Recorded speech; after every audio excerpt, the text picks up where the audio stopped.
Welcome back to the channel, everybody. Thank you very much for checking out today's video. If you are new to the channel, there is plenty of content for you to check out in the library. So if you want to go and check out some course vlogs, some tips, and there's going to be plenty more reviews coming very, very soon. If you've been following my content over the past few weeks, you will know that I have got a brand new set of golf clubs. It's a brand new set of irons in particular in the golf bag. So we're going to be talking about distances, and in particular, carry distances. Many of the people that I coach actually just look at total distance. When we're giving lessons and they're using the flight scope in the academy, they're often looking at total distance because they're trying to, maybe it's a bit of an ego thing of how far you've hit the golf ball, but sometimes, well, not sometimes, all the time, the total distance is a bit of a guesstimation based on a lot of the numbers.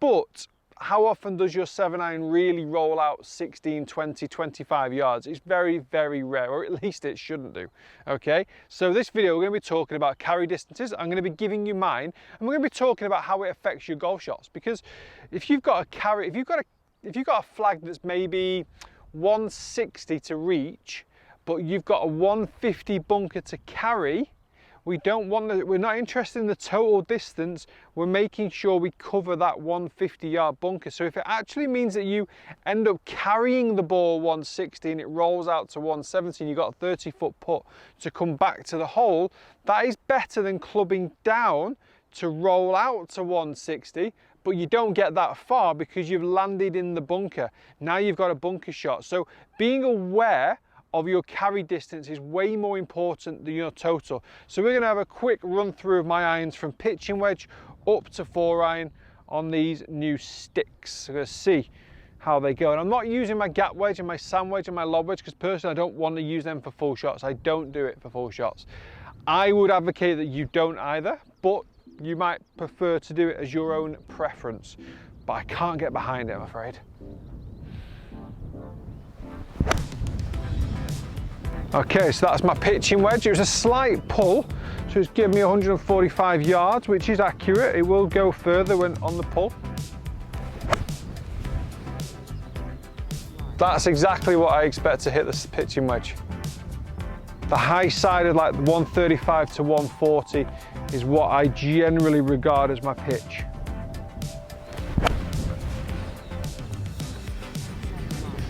Love it. Okay, 9-iron. I expect this to go 150.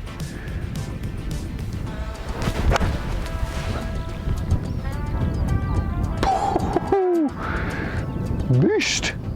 They're definitely longer than my previous irons, probably by, I don't want to say half a club, but I wanted to say a quarter of a club. I didn't want to sound like an idiot, but they're definitely a little bit longer. Pull.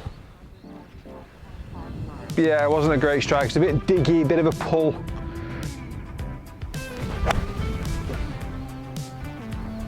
Beautiful.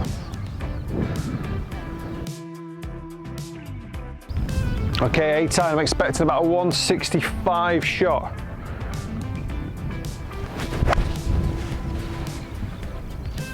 Oh! Again, my old 8-iron was probably about a 160.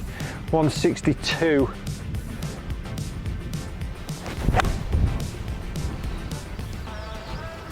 Whew, bit of a jumper.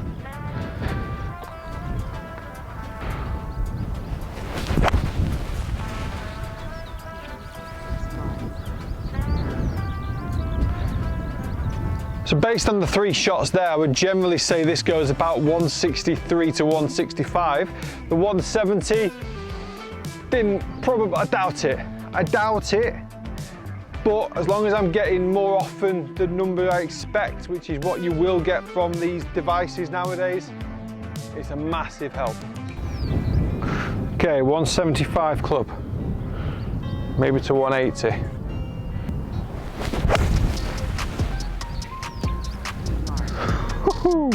That was a pull.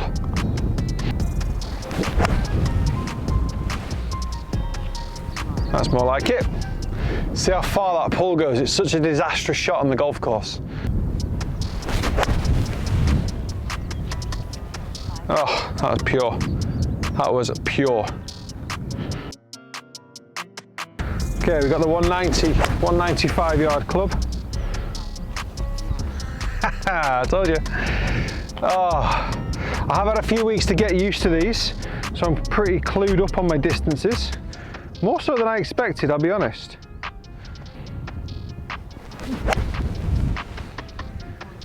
That was pull actually, that was a massive pull.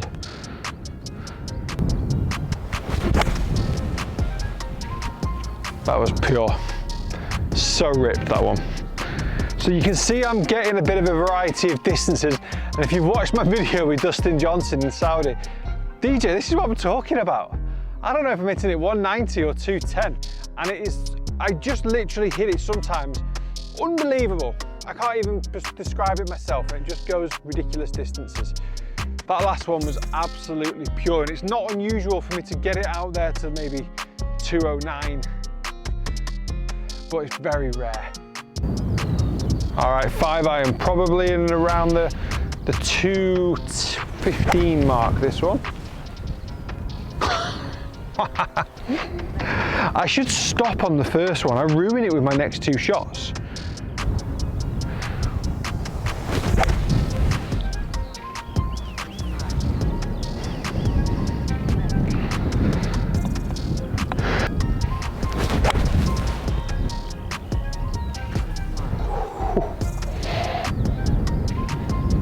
Right, 4 iron should be going about 225. Guys, do you ever see ball striking like this on any other channel? Eh? Maybe the Bryan brothers. But outside of that, there's just no one.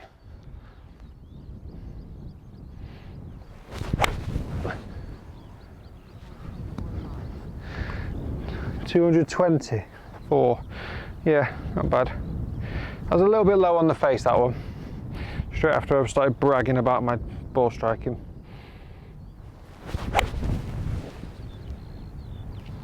That was unbelievable. And like an absolute idiot, I wasn't in the hitting zone. Honestly, that was 240. That was outrageously good.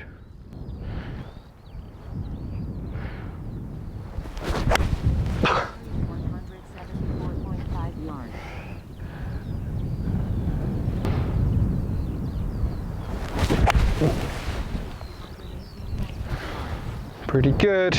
Okay, one more.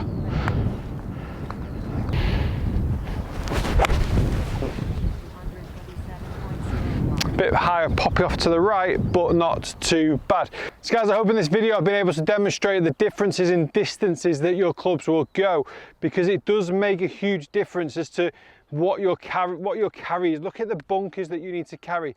Never, well actually no, zap a flag. If you've got like a rangefinder, zap what the flag is, all well and good, but please take as much attention to zapping the fairway bunkers, zap the greenside bunkers, create a picture in your mind, because that ball still needs to be in the air as it's trying to cover these bunkers.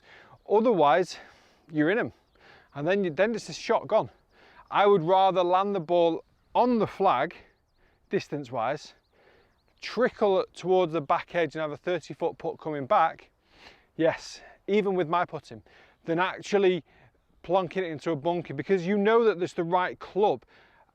Your 7 iron might go 160, but if it needs that 5 to 10 yards of roll, but the bunker's in the way, it's not going to work. You have to try and figure out a different type of shot to maybe use, this is an example, to use the 6 iron, maybe add a bit of height, figure it out, change your ball position, try and figure out how you can do it. Or again, I'm not an advocate for changing your golf swing and your golf shot shape too much. Just hit that 6 iron, get it on the back edge, 2 putts, and you've saved yourself a shot. So it's massively important that course management is clever. Okay, that's the key word here. It's being clever.